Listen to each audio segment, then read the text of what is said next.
Most people think that creatine is just a gym supplement, but it's actually an energy system supplement. Hi, I'm Alex, I'm your nurse, and today we're talking about one of the most researched supplements, creatine. Even with all of that research, though, there is still a lot of information and confusion about how it works or how it impacts the body.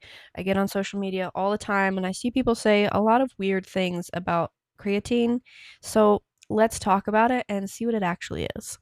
Creatine is often portrayed as a gym bro supplement or only for those that lift or want fuller muscles, but research has shown that there's a lot more benefit to creatine than just for your muscles. It helps with your brain function, it improves your alertness, and it can help with recovery as well. So let's talk about the physiology behind creatine and how it works so that we can ideally debunk some of this common myths and information. So, what is creatine? Your body naturally uses creatine already every day. It naturally produces roughly 1 gram per day of creatine. So, creatine is an amino acid compound found in muscles and food like red meat, and it is not a synthetic hormone. So, it's a naturally occurring nitrogen containing compound made from the amino acids arginine, glycine, and methionine. The body primarily synthesizes creatine in the liver, the kidneys, and the pancreas, but it also is obtained through foods such as red meat, fish, and poultry. Roughly 95% of the body's creatine is stored in skeletal muscle, with smaller amounts found in the brain, the heart, and the testes, which is why it's so important to help supplement. Its primary physiological role is helping rapidly regenerate cellular energy in tissues with high energy demand. So, one of the things I wanted to talk about first was the difference between creatine and creatinine, because this is where people get mixed up a lot. So, creatine is functional energy support compound, and it helps to regenerate ATP, which is a source of energy, and it's stored primarily in the muscle and in the bones. Creatinine, it's a waste byproduct produced when creatine and phosphocreatine break down, and it's filtered through the kidneys and excreted in your urine, and it's commonly measured on blood work as a kidney function marker.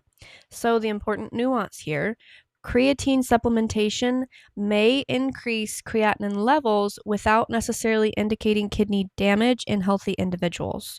So, if you're taking in more creatine than somebody who isn't, for example, their creatinine level may be within range, but your creatinine level, if you're supplementing with creatine, may be a little bit higher because you have more for the body to excrete. So, you're putting more of the creatine in, the body is taking more of the creatine and the phosphocreatine, breaking it down and excreting it out. That does not mean that it is damaging your kidneys, though. Creatine supports energy production, and creatinine is the metabolic waste product left afterwards. So, creatine doesn't just affect the muscle, it also affects cellular energy. And this is one of the key components of creatine. Creatine supports energy production. Creatinine is the metabolic waste product that is left afterwards. So, just because you're taking creatine does not mean that you're putting yourself into kidney failure. Creatine doesn't just affect muscle, it affects cellular energy. How does it affect the body in this way? So, ATP stands for adenosine triphosphate, and it's the body's immediate usable energy source. So, every cell relies on ATP for muscle contraction, nerve signaling, active transport, cellular metabolism. And the problem is ATP stores are extremely limited in the body and deplete rapidly, particularly during high energy demand, such as exercise or physical activity. And the phosphocreatine system acts as a rapid ATP backup system. So this is why it's often advised to take creatine around your workout, because you're essentially supplementing that energy source for your body. And it's not going to be in the way of take like caffeine to give you energy. It's more to supply your body with which to use more of that energy in order to function. But we're going to talk about that in more detail. So the phosphocreatine system, what is this? Inside muscle cells, creatine is largely stored as phosphocreatine. So during high energy demand, the ATP loses a phosphate group, so it changes from ATP to ADP. energy is then released. So we're not going to get into all these words, but just know that it breaks down and the energy is released as a result. So creatine kinase then transfers a phosphate from the phosphocreatine back to ADP to rapidly regenerate ATP. So essentially it reverses that, so you have more ATP with which to access. So the equation is phosphocreatine plus ADP goes to ATP and creatine. This process occurs extremely quickly and is especially important during heavy lifting, sprinting, explosive movement, and short duration, high intensity exercise. So the phosphocreatine system is the body's fastest ATP regeneration pathway. So this is why supplementing with creatine, particularly if you're an athlete or a lifter, is so important, because those stores are naturally going to be pulled from more often and could be more depleted, and so this could really help recovery. So let's talk about the muscles. Creatine pulls water into your muscle cells, and it increases intracellular water retention. So this is why people often fear the weight gain that occurs when they start creatine. You're not gaining fat. The muscles are hydrating, in essence. So creatine pulls water into the muscle cells rather than simply causing generalized bloating. So your muscles can look fuller. So this increased cellular hydration can support muscle performance, recovery, protein synthesis, and training adaptations. Again, with the ATP and the recovery there. This is one of the reasons why people will gain several pounds after starting creatine. Much of that is intracellular water storage within muscle tissue, but it's honestly typically only maybe 2 to 3 pounds. 5 would be kind of a lot depending on your body habitus, but creatine helps hydrate muscle cells at the cellular level, so it's really important. It's not making you gain weight, it's making your muscles fill out. Muscle performance with creatine. Increasing intramuscular phosphocreatine stores improves the ability to rapidly regenerate the ATP, or the energy stores like we talked about, and it helps to recover from bouts of exercise and sustain repeated high-intensity efforts. So research consistently shows that creatine supplementation can improve your strength, your power output in the exercise, your sprint performance, and your lean muscle mass, particularly when it's combined with resistance training. So this is genuinely one of the best supplements that you can use if you're going to be active and in the gym lifting. But we're going to start talking about some of the other ways that creatine can help. You don't have to be a major athlete or a gym bro in order to supplement with this. So let's talk about why. The brain. This represents only about 2% of your body weight, but it uses roughly 20% of your body's energy. That's a lot comparatively. So because of this enormous ATP demand, the creatine phosphocreatine system is also important in brain tissue. So neurons require constant ATP production for membrane maintenance, neurotransmitter release, signaling, and cognition. So essentially just functioning. Creatine can help to buffer brain energy demands during sleep deprivation, metabolic stress, and cognitive fatigue. Emerging research is suggesting creatine supplementation can support an improved cognitive performance, processing speed, fatigue resistance, and recovery from stress.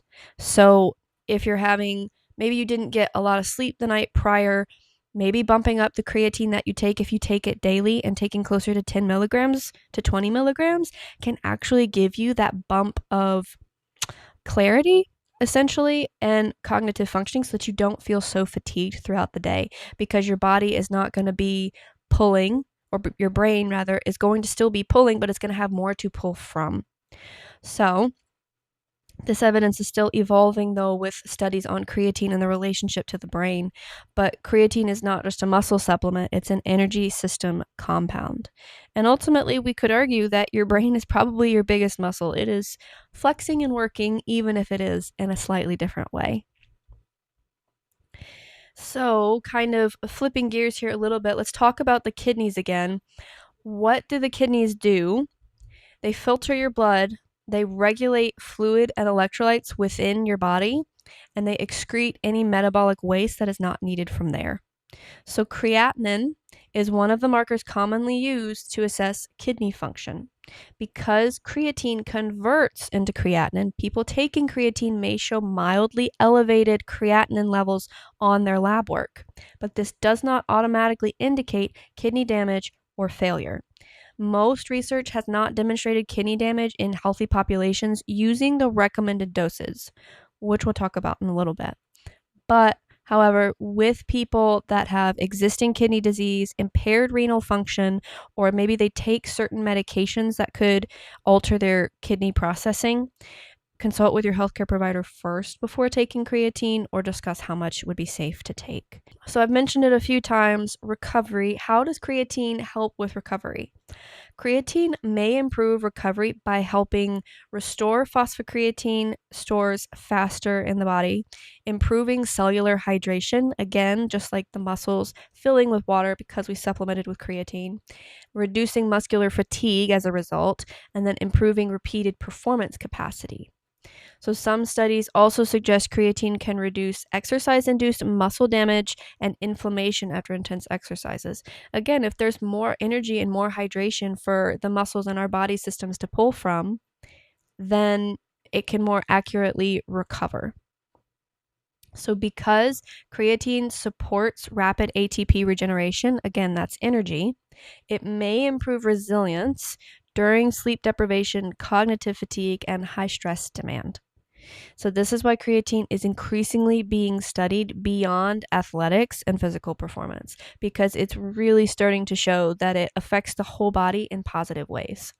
So it is not a steroid, it's not a hormone, it's not testosterone or anabolic drugs. It is a naturally occurring compound in your body that is already being used daily. But let's still talk about some myths. Common misconceptions with creatine. There's quite a few of these that I found. It makes you bloated or it makes you gain weight. Yes, technically it'll make the scale number go up. Initial use might cause slight intracellular water retention, but this is actually good for cell and muscle hydration. This doesn't cause long-term excessive bloating or fat gain. This is just to say that if you do start taking creatine, expect a couple pounds increase in fluctuation, or if you stop taking it, maybe expect to see some, people will say it's more of a flat look. If you're a bodybuilder or you are lifting a lot like I do, you notice those small differences, whereas the average person might not. But if you start taking it, you might see a slight increase in your weight, but that's perfectly healthy and that's perfectly expected. Again, this is not excessive bloating and this isn't fat gain. It's just your muscles filling up with some water. So the distinction, it pulls water into muscle cells, not necessarily under your skin. So it's intracellular water retention instead of subcutaneous water retention, okay? So there is a difference there and it is going to look different. The increased intracellular hydration may actually support muscle performance, recovery, energy regeneration, and then muscle fullness as well. So research shows initial creatine can increase total body water during the first several days to weeks of supplementation. So it can change water distribution in the body. That doesn't mean that it's fat gain. Another myth is creatine ineffective with liquid? Creatine is relatively unstable in liquid for prolonged periods. So this is why many of the ready-to-drink liquid creatine products historically have not performed well. When creatine is dissolved for long periods, creatine can degrade into creatinine. Kind of what happens in the body, it goes in, you're full of water, it digests, and then it excretes it out as creatinine.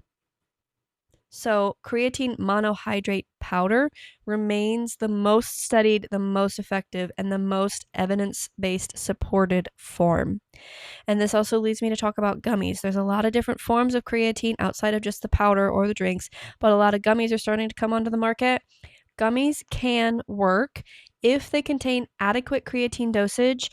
The creatine remains stable and the dosing is consistent within the different gummies. The bigger issue is that many gummies contain lower doses of creatine, added sugar, or more expensive dosing per gram than what you would get for just basic monohydrate powder. So physiologically, creatine absorption itself is not dramatically impaired just because it's in gummy form. The key factor is the total effective dose within the gummy. We talked a little bit about this already. Kidney failure with creatine. Creatine breaks down into creatinine. Creatinine is commonly measured in lab work for a kidney marker and typically will indicate one way or the other how the kidneys are doing, but particularly if they're not doing well or if they're failing. But because creatine supplementation can slightly elevate creatinine levels, this historically caused concern that creatine damages the kidneys. That is not the case. It is just that there is more to be excreted. So, the higher creatinine does not automatically mean kidney damage, particularly if you're supplementing with creatine within a healthy level. There's actually some increased research on women and creatine, and it is growing rapidly. So, it's not really a myth, but it's a little bit more of the misinformation that I wanted to highlight and discuss. Women may naturally store less creatine than men on average and really need to supplement with it more. Possible contributing factors could include lower muscle mass compared to men typically, our hormonal profile and fluctuations, and then lower dietary intake of red meat on average, but that one's kind of subjective. Because of this, some women may actually experience meaningful benefit from supplementation outside of just muscle growth and looking bulky. There's plenty of people that I talk to about supplementing with this, and they say that they don't want to gain weight and they don't want to get bulky. And ultimately, you are missing out on a lot of other benefits, like we just talked about with supplementing with creatine, or rather, with not supplementing with creatine. So, research is exploring creatine's role in strength, recovery, cognition, aging, muscle preservation, and bone health for women, especially during aging, menopause, and periods of stress or sleep deprivation.